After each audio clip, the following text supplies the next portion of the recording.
ॐ अज्ञानतिमिरन्धस्य ज्ञानाञ्जनाशलाकया चक्षुरुन्मिलितं येन तस्मै श्रीगुरवे नमः। नमो विष्णुपादाय कृष्णपृष्ठाय भूतले श्रीमते भक्तिवेदान्त स्वामीति नामिने। नमस्ते सरस्वते देवे गौरवाणी प्रचारिणे निर्विशेष शून्यवादी पाश्चात्य देश तारिणे। जय श्री कृष्ण चैतन्य प्रभु नित्यानंद श्री अद्वैत गदाधर शिवासादि गौर भक्त वृंद।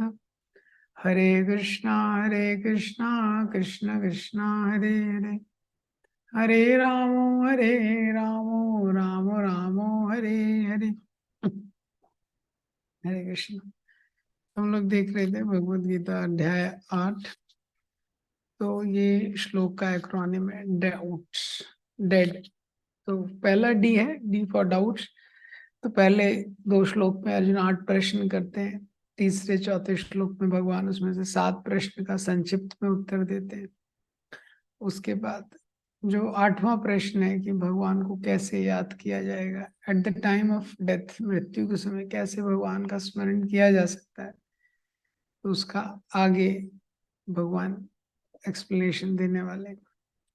फिर 5 से लेके 9 तक भगवान ने एक्सप्लेन किया है ये जो लॉ ऑफ थॉट है। जो व्यक्ति मृत्यु के समय याद करता है वैसे ही उसको अगला जन्म मिलता है। इसलिए भगवान ने अर्जुन को बोला है तस्मात् सर्वेषु कालेषु माम अनुस्मर युद्ध चा। इसलिए तुमको हमेशा मेरा स्मरण करना चाहिए।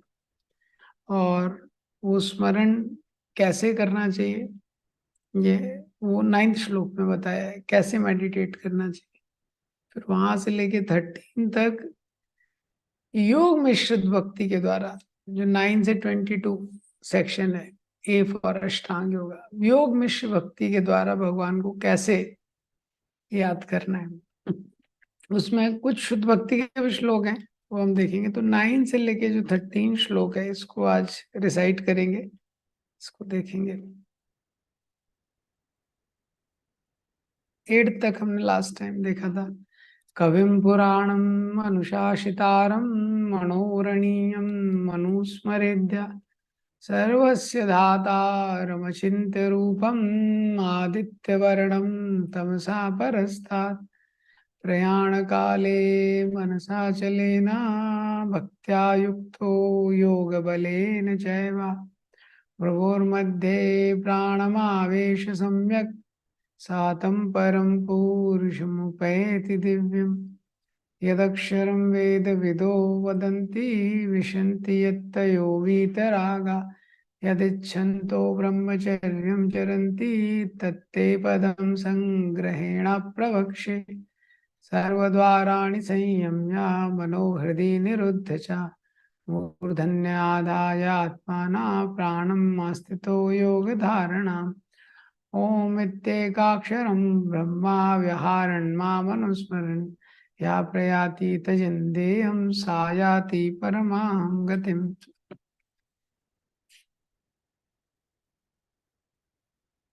तो यहाँ पे भगवान एक्सप्लेन करना शुरू करते हैं इसको। तो 8th श्लोक में भगवान ने बोला है, 7वें श्लोक में इंस्ट्रक्शन दिया है तस्मात् सर्वेषु कालेषु माम अनुस्मरयन्तु च, कि हर काल में तुमको पहले मेरा स्मरण करना चाहिए फिर कुछ कार्य करना चाहिए। फिर 8वें श्लोक में जब अर्जुन सोचते हैं कि कैसे आपका स्मरण हमेशा किया जा सकता है, ये तो इतना आसान नहीं है। अभ्यास योग युक्तेन चेतसा ना अति चेतसा ना अन्य गामिना। अभ्यास के द्वारा हमको ये अभ्यास करना चाहिए कि भगवान का कभी विस्मरण ना हो, भगवान का हमेशा स्मरण रहे। तो वो स्मरण कैसे करना है वो 9वें श्लोक में बताते हैं कि किसका स्मरण करना है। तो भगवान के कुछ एट्रीब्यूट, भगवान के कुछ कैरेक्टरिस्टिक्स बता रहे हैं। तो यहाँ पे योगी कविम पुराणम अनुशासितारम अनुरणनीयम मनुस्मृत्या सर्वस्य दातारम चिन्त्य रूपम आदित्य वर्णम तमसा परस्तात्। ये श्लोक बताया। तो अब ये श्लोक में ये एक्सप्लेन किया गया है कि किस प्रकार से जो ट्रांसेंडेंटलिस्ट हैं उसमें भी जो योगी हैं वो याद करते हैं भगवान को। कविम पुराणम, कवि मीन्स जो सब कुछ जानता है। प्रभुपाद जी ने इस शब्दों की व्याख्या अपने तात्पर्य में भी की है। कविम पुराणम, कवि मतलब जो सब कुछ जानता है। भगवान ने पहले ही भगवत गीता में भी 7वें अध्याय में भी बोला है, बहुनी में मैं सब कुछ जानता हूँ। हाँ, ऐसा कुछ नहीं है, मैं भूत भविष्य वर्तमान सब कुछ जानता हूँ। तो जब योगी लोग मेडिटेट करते हैं तो इस प्रकार से मेडिटेट करते हैं कि वो भगवान जो सब कुछ जानने वाले हैं। कविम पुराणम अनुशासितारम, पुराणम अनुशासितारम, तो पुराणम मतलब क्या है, तो कवि मतलब जो सब कुछ जानता है, भूत भविष्य वर्तमान। तो उनको पता है, योगियों को पता रहता है कि हम ऐसे एक महान व्यक्ति का ऊपर, महान व्यक्तित्व के ऊपर चिंतन कर रहे हैं जो सब कुछ जानता है। तो जब किसी महान व्यक्ति है उसका आश्रय लेते हैं तो व्यक्ति खुद विनम्र हो जाता है और उसको लगता है हाँ मैं किसी एक सक्षम व्यक्ति का आश्रय ले रहा हूँ। तो इसीलिए कविम पुराण, तो भगवान सबसे ग्रेटेस्ट है। पुराणम मीन्स ओल्डेस्ट, पुराणम मतलब पुराना जो है, ओल्डेस्ट। तो भगवान सब कुछ जानने वाले हैं, कवि हैं और सबसे ओल्ड पर्सन है। ज्यादातर संसार में भी देखते हैं कि व्यक्ति कितना बुद्धिमान है, उसका जो बुद्धि है उसको वो जितना उसका उम्र हो जाता है उतना उसको एक्सपीरियंस रहता है। अब जैसे कोई बहुत अच्छा डॉक्टर है, बोलते हैं इसको 30 साल का एक्सपीरियंस है, ये तो लोग बोलते हैं अच्छा 30 साल का एक्सपीरियंस है मतलब उसको काफी कुछ पता होगा, बहुत उसको वैल्यू करते हैं ये, तो लोग खुश हो जाते हैं। लेकिन क्या है, अगर कोई बोले कि इसको 90 साल का एक्सपीरियंस है, हम्म, अगर कोई 90 साल का एक्सपीरियंस है तो लोग थोड़ा डाउट में आ जाएंगे उससे ट्रीटमेंट लेने में। क्यों? क्योंकि 90 साल का एक्सपीरियंस तो है, लेकिन 90 साल ही लोगों का उम्र रहता है।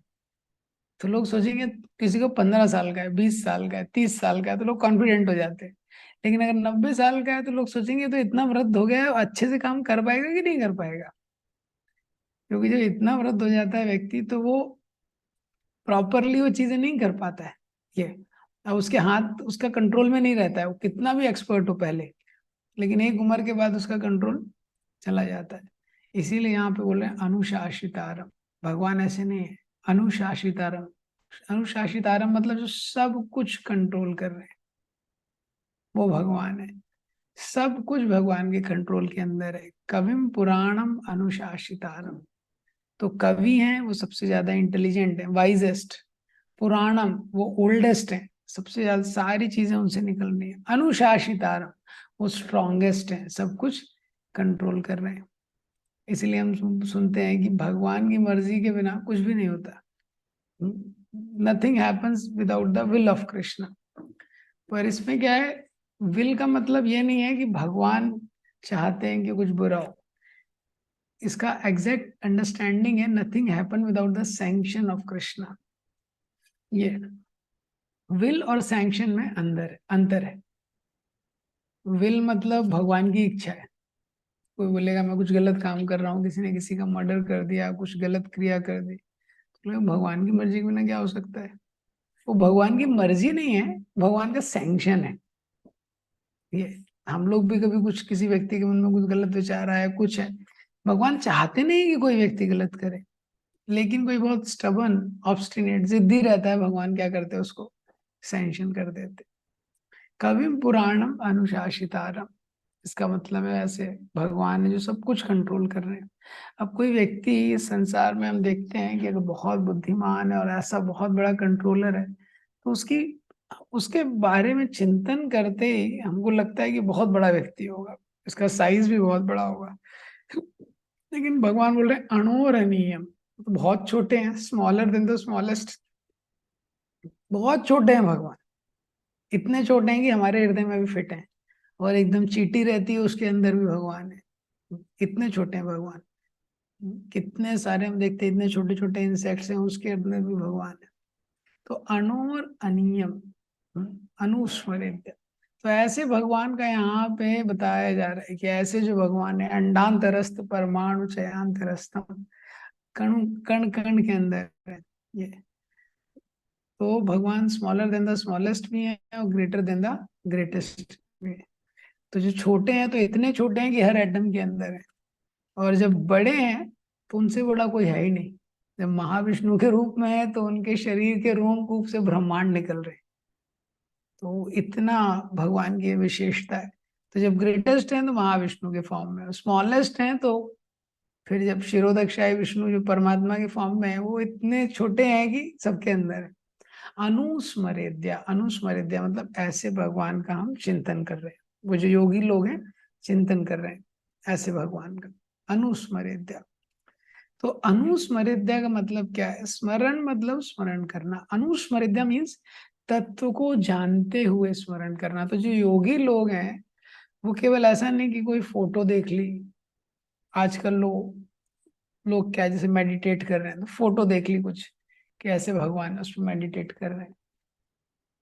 वो तत्व को जानने के बाद चिंतन करते हैं कि ऐसे वो भगवान है। कविम पुराणम अनुशासितारम अणोरणीयम अनुस्मृत्या, ऐसे अनुस्मरेद्या, वो तत्व को जान के उसमें वो मेडिटेट करते हैं।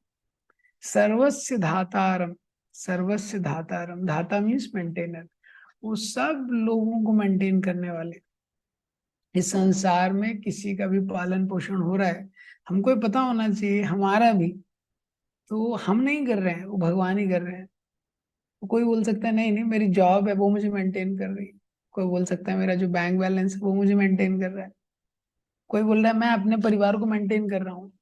ये एक लेवल पे सही है, लेकिन अल्टीमेट लेवल पे ये गलत है। क्यों? क्योंकि पैसे के द्वारा हम अपनी परिवार का पालन नहीं कर सकते। पैसे के द्वारा हम अपना भी पालन नहीं कर सकते अगर भगवान बैकग्राउंड अरेंजमेंट ना करे। मेन बैकग्राउंड अरेंजमेंट कौन कर रहा है? भगवान ही कर रहे हैं ना। अगर वर्षा नहीं होगी, पृथ्वी अनाज नहीं देगी, ये तो हम क्या खाएंगे? मैं तो फिर माइक्रो चिप्स खाएंगे या डिस्क खाएंगे, फ्लॉपी डिस्क खाएंगे, क्या खाएंगे हम? तो भगवान के अरेंजमेंट के बिना पृथ्वी महाराज के किंगडम में ऐसा हो गया था। लोग इतने ज्यादा डेमोनिक हो गए थे, पृथ्वी ने कुछ देना बंद कर दिया था। पृथ्वी देगी नहीं अगर तो क्या करेंगे व्यक्ति? तो भगवान के अरेंजमेंट से बारिश होती है। कपिल देव बोलते हैं तीसरे स्कंद में, मद भयाद वाति वातोयम, मद भयाद, मद भयाद वर्षति इंद्रो, मद भयाद दहति अग्नि, मृत्युश्चरति मद भयाद। मेरे भय से सब कुछ चल रहा है, मेरे भय से इंद्र वर्षा करता है। कपिल देव बोलते हैं मेरे भय से सूर्य उगता है। तो भगवान सबको मेंटेन कर रहे हैं। और उसके बाद भी अगर सपोज अनाज मिल भी गया, हमारे पास पैसा भी है, हमने खरीद लिया, बना लिया, और अगर भगवान भगवान बोलते हैं अहम वैश्वानरो भूत्वा प्राणिनाम देहम आश्रिता, भगवान की कृपा से डाइजेशन होता है। अगर डाइजेशन नहीं होगा तब क्या करेगा व्यक्ति? उसके पास पैसे भी हैं, अनाज भी है, तभी भी नहीं खा पाएगा वो। ये ऐसा हो जाता है जब कुछ भी बीमार हो जाते हैं लोग, तो फिर हॉस्पिटल में उसको इंजेक्शन लगाना पड़ता है, सलाइन लगता है। तो हम देख सकते हैं कि हम लोग अपनी शक्ति से अपने आप का पालन भी नहीं कर सकते। सर्वस्य धातारम, ऐसे भगवान है सर्वस्य धातारम अचिंत्य रूपम। तो अचिंत मतलब इनकंसीवेबल, और भगवान का जो रूप है वो क्या है? इनकंसीवेबल। वो इस संसार की वस्तु नहीं है, मटेरियल वर्ल्ड के बियॉन्ड है। और रूपम शब्द के द्वारा प्रभुपाद जी ये बताना चाह रहे हैं कि वो एक पर्सन है। तो जब योगी लोग भी मेडिटेट करते हैं वो किस पे क्या है? वो पर्सन है, वो पर्सन है, एक व्यक्ति। हाँ, तो प्रभुपाद जी के साथ, प्रभुपाद जी एक बार अपने शिष्यों, मतलब उनके साथ जो न्यू फॉलोअर्स थे, माइकल वगैरह ये सब, इनको लेके गए डॉक्टर मिश्रा के स्टूडियो में। डॉक्टर मिश्रा जो थे, डॉक्टर मिश्रा का बड़ा बंगला था, वो प्रभुपाद जी के मित्र थे लेकिन वो इम्पर्सनलिस्ट थे। प्रभुपाद जी के साथ यहाँ से 8-10 ही लोग गए डॉक्टर मिश्रा के यहाँ। तो डॉक्टर मिश्रा ने उनको वेलकम किया, लंच वंच किया। उसके बाद डॉक्टर मिश्रा थोड़ा बहुत योगा वगैरह अपना सिखाते थे। उसके बाद प्रभुपाद जी का क्लास हुआ 2 दिन। जब प्रभुपाद जी का क्लास हुआ तो प्रभुपाद जी तो बताने लगे भगवान के बारे में। अब जो मिश्रा के स्टूडेंट्स थे वो कंफ्यूज होने लगे, क्योंकि डॉक्टर मिश्रा ने तो जो सब इम्पर्सनल बताया था कि भगवान निराकार होते हैं। तो प्रभुपाद जी बताने लगे कैसे कुछ मूर्ख लोग हैं वो सोचते हैं भगवान का स्वरूप नहीं होता है। In English he started talking, some foolish people think like that Lord doesn't have any form but he's so beautiful. So one lady started asking ki, how can you say that why can't we worship the that which is impersonal like that? So Prabhupada says, how can you serve the personal? How will you able to serve the person? How will you able to serve that which has no body, no form? So उसने बोला, no, but Dr. Mishra says, Prabhupada says, don't bring Dr. Mishra. Just tell, how will you serve somebody who has no form? Can you serve 100-watt bulb? So she said, but Dr. Mishra says, Prabhupada said, never mind, you just tell me. So then she said, why can't we serve the impersonal? Why can't we merge in that supreme and serve?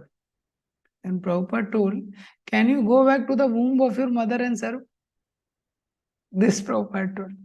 तो क्या है, हम भगवान से उत्पन्न हुए हैं।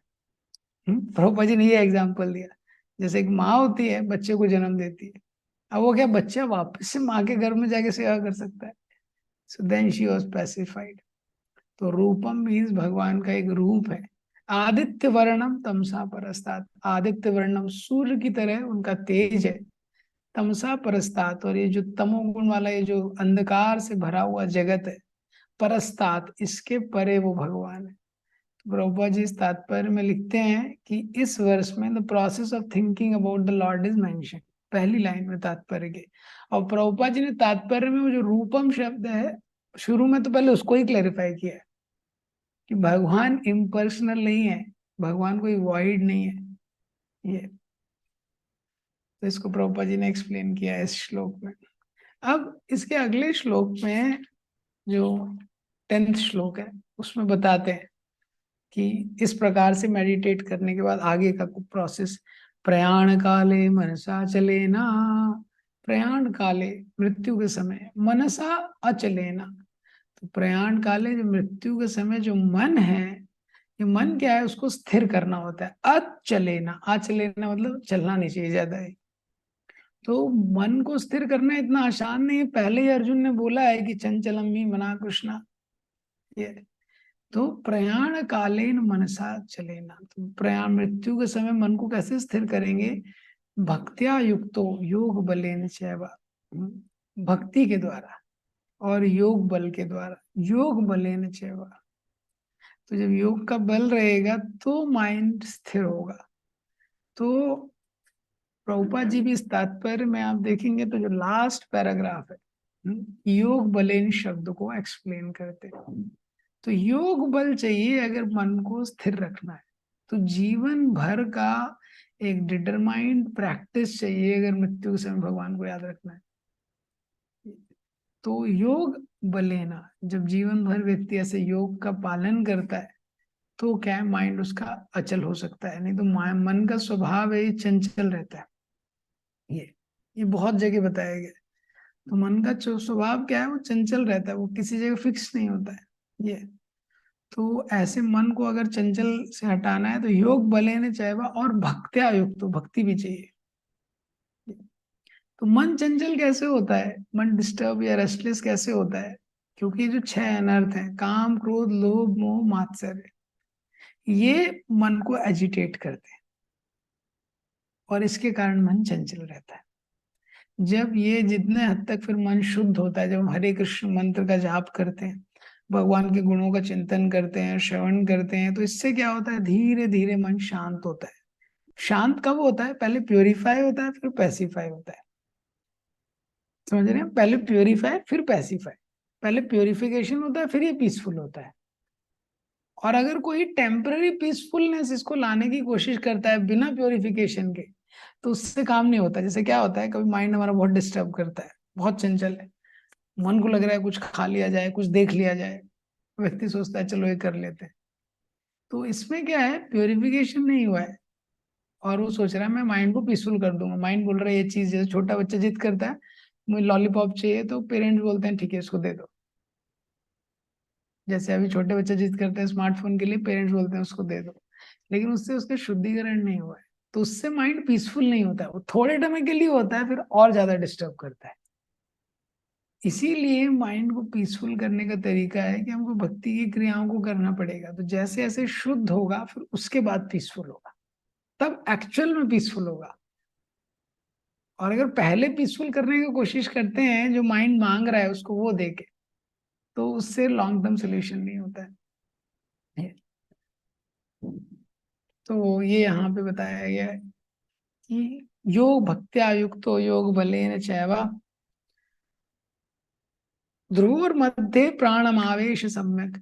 भ्रुवोर मध्य, और इस प्रकार से भ्रुवोर मध्य धीरे धीरे उसको अपने प्राणों को भ्रुवोर मध्य आज्ञा चक्र में, ये आज्ञा चक्र होता है दोनों आईब्रोज के बीच में, वहां पे उसको लेके आना है अपने प्राणों को।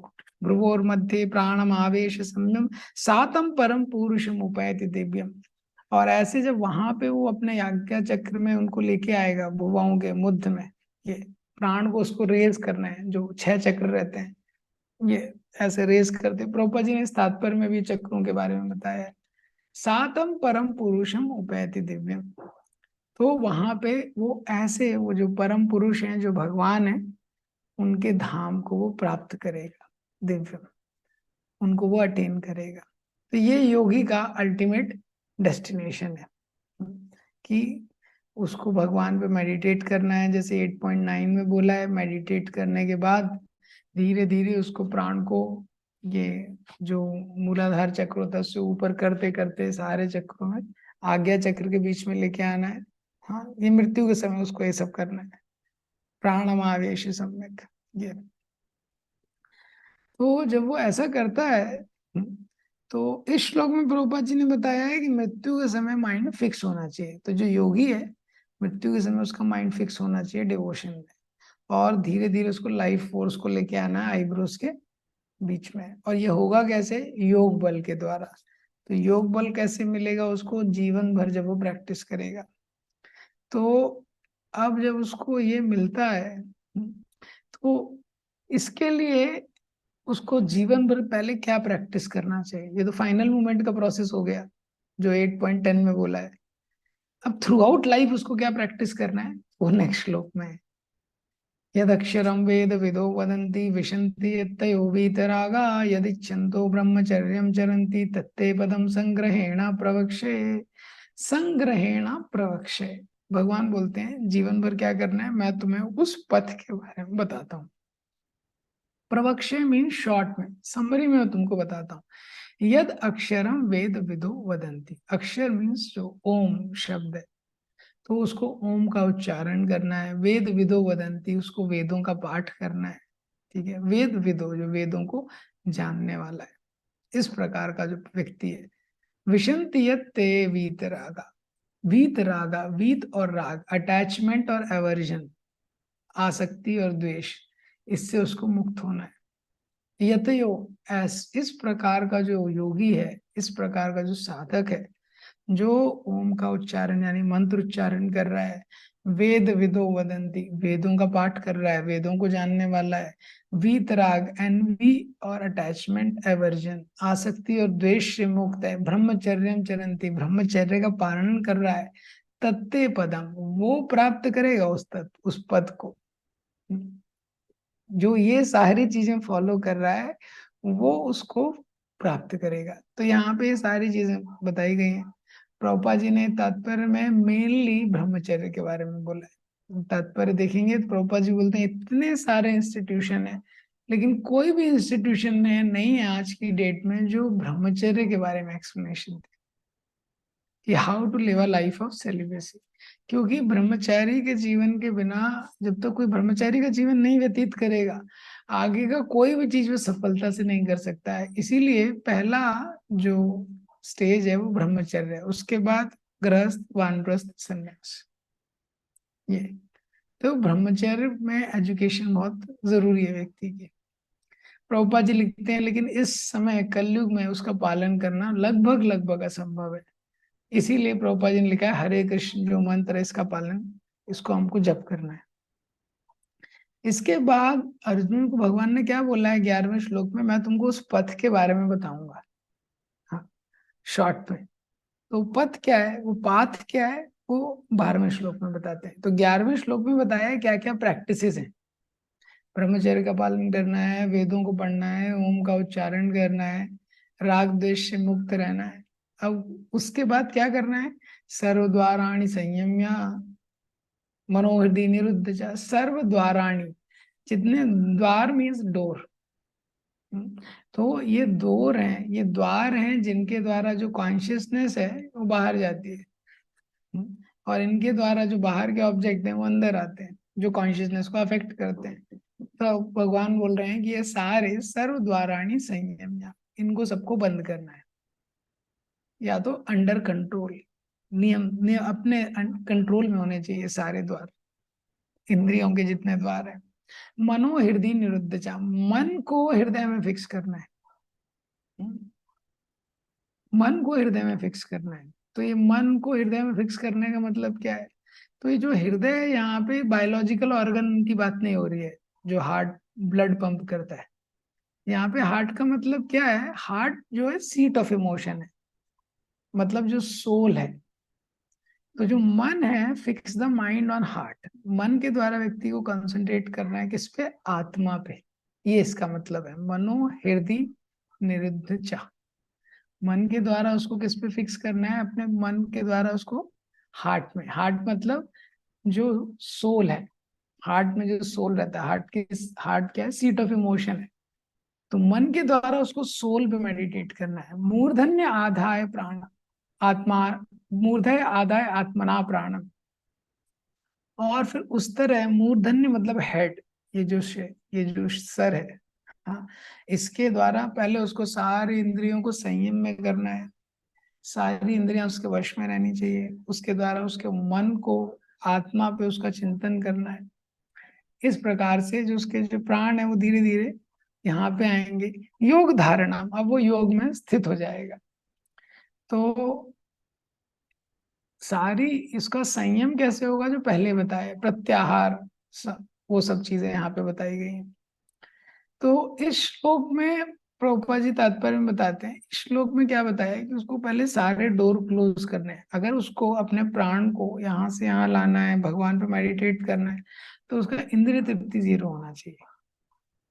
अब आंखें कुछ देखना चाह रही हैं तो डिस्टरबेंस हो जाएगा, कान कुछ सुनना चाह रहे हैं डिस्टरबेंस हो जाएगा। तो उसको सारे सेंसेस के डोर क्लोज करना है, प्रभुपाद जी तात्पर्य में लिखते हैं, पूरी तरह से। और one should not be allowed to engage in sense gratification. तो फिर माइंड के द्वारा उसको आत्मा पर चिंतन करना है। और इस तात्पर्य में वापस से प्रभुपाद जी लिखते हैं, देखो ये प्रैक्टिकल नहीं है, कलयुग में ये सब प्रैक्टिकल नहीं है, इसलिए क्या है, हमको हरे कृष्ण मंत्र का चैंटिंग करना है। और इस प्रकार से जब भी व्यक्ति 8.9 10 11 12 इसको योगी फॉलो करता है, 9 में भगवान के एट्रीब्यूट्स दिए हैं, जो कवि है, पुराणम, अनुशासितारम, वो सब तत्व के माध्यम से भगवान का चिंतन करता है। और फिर 10 11 12 में जो जो दिया है, किस प्रकार से अपने प्राणों को प्रयाण काले मनसा चलेना, मन को स्थिर करके भक्त्यायुक्तो योग बले न चैवा, भक्ति के द्वारा, योग बल के द्वारा प्राण को आज्ञा चक्र में लेके आता है। उसके बाद ब्रह्मचर्य का पालन करता है, वेदों का पालन करता है, वेदों का पाठ करता है, मंत्र का उच्चारण करता है, राग और द्वेष से मुक्त रहता है, सारी इंद्रिय तृप्ति को 0 कर देता है। तब योग में स्थिर हो जाता है। अब 8.13 में अब उसको अपने प्राण को, लाइफ को छोड़ना है। ओम इति एक अक्षरम ब्रह्मा, ओम शब्द का उच्चारण करना है उसको। ये कब है, पहली वाली कंडीशन जब सेटिस्फाई हो रही है तब, कि उसने ब्रह्मचर्य का पालन किया है, वेदों का पाठ किया है, प्राण उसके आज्ञा चक्र के बीच में आग लेके आ गया है वो, अब वो ओम का उच्चारण करता है। इस प्रकार से एक अक्षर माम अनुस्मरण, और केवल ओम के उच्चारण से नहीं जाएगा वो, माम अनुस्मरण भगवान को याद करता है। भक्ति के साथ माम अनुस्मरण, भगवान का स्मरण करता है वो। तो ये ओम का उच्चारण करता है, भगवान का स्मरण करता है। इस प्रकार से जब वो करता है, और या प्रयाति त्यजन देहम, और इस प्रकार से वो अपने प्राण को शरीर से छोड़ देता है। सा याति परमा, तो इस प्रकार से कोई व्यक्ति अगर अपने प्राणों को छोड़ेगा तो परम गति को वो प्राप्त करेगा, जो पिछले श्लोक में दिया है, परम पुरुषम उपैति दिव्यम। अब इसमें भी ये सारा जो प्रोसेस बताया है 8.9 से 13 तक, तो अर्जुन जब ये प्रोसेस सुनते हैं, अर्जुन बोलते बड़ा कॉम्प्लिकेट प्रोसेस है ये तो। हाँ, कौन करेगा ये? पहले तो अपने प्राण को ऊपर लेके आना, नीचे, ये सब इतना इजी चीज नहीं है। आज की डेट में तो हम समझ सकते हैं कि प्रैक्टिकली इम्प्रैक्टिकल है ये। तो इस तरह की जो चीजें हैं, आज के समय में भी योगी हैं जो ये सब करते हैं, जो कर सकते हैं ये सब। कुछ लोग हैं, लेकिन बहुत बिरले कोई योगी होगा जो कर सकता है। लेकिन इसमें भी मेन एलिमेंट क्या है? वो जो योगी है, ये सब करने के बाद फाइनली उसको भगवान का स्मरण नहीं करना है। जब तक भगवान का स्मरण नहीं करेगा वो, तो भगवान के धाम नहीं जा सकता है ये। तो ये सारी चीजें लेकिन क्या होती हैं, जब इसके डिटेल में अगर पढ़ेंगे तो व्यक्ति को बहुत प्रभावित करती हैं। कोई व्यक्ति है, वो उल्टा खड़ा है, तो सब लोग उसको देखने के लिए रुक जाएंगे। सीधे खड़े हैं, इतने लोग कोई नहीं देख रहा है। कुछ अलग कोई व्यक्ति करता है, कोई अलग तरह का आसन, कुछ चमत्कार करता है, तो क्या होता है, व्यक्ति को लगता है कि हाँ, ये कुछ तो शास्त्र के अनुसार कुछ इसने किया है, कुछ स्पेशल कर रहा है। एक तरह से वो गलत भी नहीं है, क्योंकि पहले के समय में इस तरह के योगी होते थे। वो ये भी सारी चीजें हमें शास्त्र में क्यों दी हैं कि इनको भी अगर व्यक्ति एक्सेप्ट कर ले, और कोई व्यक्ति अगर इस प्रकार से भी चमत्कार करके दिखा रहा है, तो लोग उसको एक्सेप्ट कर लेते हैं। और फिर वो अगर बोलता है कि वेदों को एक्सेप्ट कर लेते हैं उसके माध्यम से, और वेदों में एसेंस क्या है, भक्ति करनी है आपको, तो वो भी ठीक है। लेकिन आजकल की डेट में ये संभव नहीं है। दूसरा, ऐसा नहीं है कि भक्तों के जीवन में नहीं होता है, जो भक्त हैं उनके जीवन में भी बहुत इस तरह की चीजें होती हैं। लेकिन क्या है, वो इसको ज्यादा प्रदर्शित नहीं करते। प्रभुपाद जी के पास टाइम्स में भी कुछ डिवाइन पास टाइम्स है, प्रभुपाद जी के उसमें। हम्म, और अभी भी हैं। जैसे भक्ति रसामत महाराज MIT मैसेच्यूसेट्स इंस्टीट्यूट में गए थे, वहां उनके पास ऑरा मीटर है, जो ऑरा मेजर करता है, ऑरा जो होता है। तो जब महाराज गए थे वहां पे, तो हाईएस्ट रिकॉर्डेड ऑरा मीटर ने ऑरा रिकॉर्ड किया था, भक्ति रसामत महाराज जब वहां पे गए थे तो। लेकिन क्या, डिवोटीज को ज्यादा एग्जिबिट नहीं करते। ऐसे राधानाथ महाराज जब साउथ में एक जगह गए थे, तो वहां बहुत फेमस एक वैद्य है, और वो 30 सेकंड से ज्यादा किसी का नाड़ी देखता नहीं है, वो नब्ज देखता है। और 30 सेकंड में ही सारा आपका पोस्टमार्टम कर देगा, वो सब बता देगा, सारा सारा MRI स्कैन सब 30 सेकंड में कर देता है। तो महाराज का उसने जस्ट ऐसा नाड़ी 15 मिनट तक पकड़ेगा, और उसके बाद वो बोलता है कि can I touch his lotus feet. तो उसके बाद उसने खुद ही बता दिया कि कैसे ये, कि रुक्मिणी जी का भक्त था, रुक्मिणी की कृपा से ही इनका जीवन चल रहा है। हाँ, इनके शरीर में तो कुछ है ही नहीं ये। और अपने स्पिरिचुअल मास्टर के अलावा, रुक्मिणी जी के अलावा, उसने किसी कवि को, किसी जी व्यक्ति को दंडवत नहीं किया था। तो उसने महाराज को दंडवत किया, ये महाराज के लोटस फीट टच किए। तो पॉइंट क्या है कि हमको इसका एसेंस पकड़ना इम्पोर्टेंट है। तो इस सारी चीजों में हम इसमें से कुछ चीजें पालन भी करते हैं। जैसे इसमें लिखा है हम शास्त्र पढ़ते हैं, या ब्रह्मचर्य है तो उसका पालन करते हैं हम लोग। लेकिन ये हमारा फोकस नहीं है। इन चीजों का हम पालन करते हैं क्योंकि ये भक्ति में उपयोगी है। जैसे कोई व्यक्ति अगर सुबह उठ रहा है और हेल्दी फूड खा रहा है, ब्रह्मचर्य का पालन कर रहा है, तो ये उसके लिए क्या है, फोकस करने में हेल्प करता है। फोकस किस पे करना है? मेन मेडिसिन है हरे कृष्ण महामंत्र का जप करना है। वो मेन मेडिसिन है, वो हमको भूलना नहीं चाहिए। कलयुग में और कोई चीज काम नहीं करेगी। फाइनल मेडिसिन क्या है? कि हरे कृष्ण महामंत्र का जप करना है। तो ये चैलेंज हो जाता है कई बार, व्यक्ति कुछ अगर फॉलो कर रहा है वो उसको ही फोकस करने लगता है। कई बार कोई योगा कर रहा है और योगा में इतना चला जाता है उससे योगा ही सब कुछ है। तो फिर वो बोलने लगेगा रामदेव बाबा ही भगवान है। ये प्रॉब्लम आ जाती है। वो क्रिकेट में कोई चला जाता है तो वो बोलता है ठीक है सचिन तेंदुलकर ही भगवान है।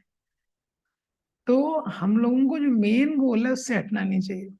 जैसे कोई तपस्या कर रहा है, कुछ व्रत का पालन कर रहा है, सबका उद्देश्य क्या है कि भगवान का आश्रय लेना है और भगवान के नाम का जप हम जितने हृदय से कर सकते हैं।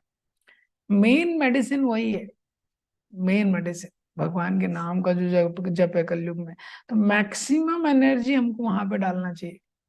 जनरली क्या होता है, नाम जब बहुत साधारण लगता है तो उसमें हम इतना एनर्जी नहीं डालते, बाकी चीजें हमको असाधारण लगती है तो हमको लगता है यहाँ एनर्जी डालना चाहिए ये।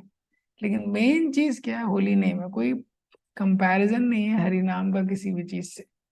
प्रभुपाद जी ने टॉम्किन स्क्वायर पार्क में वो जब किया, उसका रिकॉर्डिंग है देखिए।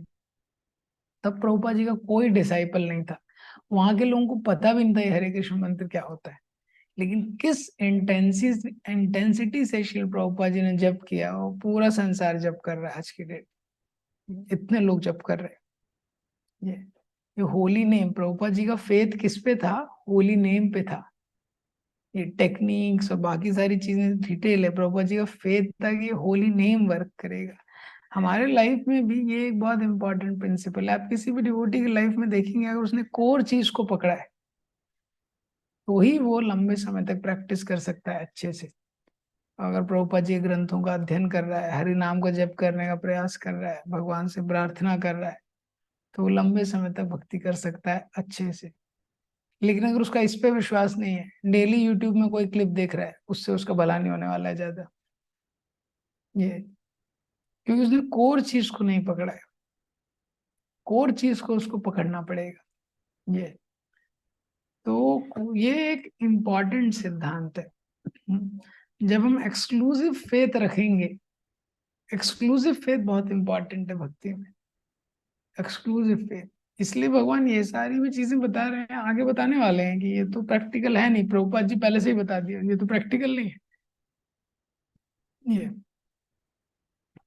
तो एक्सक्लूसिव फेथ, जैसे कभी कभी वर्शिप करते हैं हम, डिवोशनल लाइफ में आ रहे हैं, अभी भी सपोज नवरात्रि का व्रत रख रहे हैं, अभी भी देवी माँ की पूजा कर रहे हैं, कोई अभी भी गणेश जी की पूजा कर रहा है, तो ये अच्छा चीज नहीं है। मतलब सिद्धांतिक रूप से भगवान को कोई प्रॉब्लम नहीं है हम किसी का भी पूजा करें, लेकिन ये विश्वास हमारा, ये हमारे विश्वास को दिखाता है। कोई शिव जी की पूजा कर रहा है, हमको उनको सम्मान देना चाहिए भगवान के भक्तों की तरह। सम्मान बहुत करना चाहिए। सम्मान तो जब साधारण व्यक्ति का करना है तो ये लोग तो इतने महान है तो सम्मान करना है, लेकिन वर्शिप कृष्ण की ही करनी चाहिए ये। तो जब विश्वास नहीं रहता तो व्यक्ति को लगता है थोड़ा काम ये कर दे, थोड़ा ये कर दे, थोड़ा कृष्ण कर दे, ये तो नहीं होता। इसी तरह व्यक्ति को लगता है थोड़ा ये हो जाए, थोड़ा वो हो जाए, और चैंटिंग भी थोड़ा चलते रहे। हमको पता होना चाहिए मेन चीज जो कलयुग में काम करने वाली है वो हरे कृष्ण महामंत्र है। यही मेन हृदय का शुद्धिकरण करने वाला है यही। इसलिए प्रभुपाद जी ने देखिए कहीं पे भी यज्ञ आया है, भागवतम में, भगवद गीता में, प्रभुपाद जी बोलते हैं कलयुग में यज्ञ क्या है, हरिनाम संकीर्तन, और कोई यज्ञ नहीं है। इतने सारे मंदिरों की प्रभुपाद जी ने स्थापना की, उसमें जब यज्ञ वगैरह होते थे तो प्रभुपाद जी ने यज्ञ भी किए, क्योंकि लोगों की संतुष्टि के लिए, ताकि लोग संतुष्ट रहें और लोकल लोग कि हाँ कुछ बोनाफाइड हो रहा है। हम लोग भी इस्कॉन में करते हैं, लेकिन मेन चीज है होली नेम। ये होली नेम इस प्रकार से। तो ये 9.4 8.10 से 13 इसमें योग मिश्र भक्ति के द्वारा कैसे व्यक्ति को रिमेम्बर करता है वो बताया है। अब लेकिन अर्जुन जब ये सुनते हैं तो बोले ये तो बहुत इम्प्रैक्टिकल है, तो भगवान आगे बताएंगे नेक्स्ट श्लोक से। ग्रंथराज भगवत गीता की जय। श्री प्रभुपाद।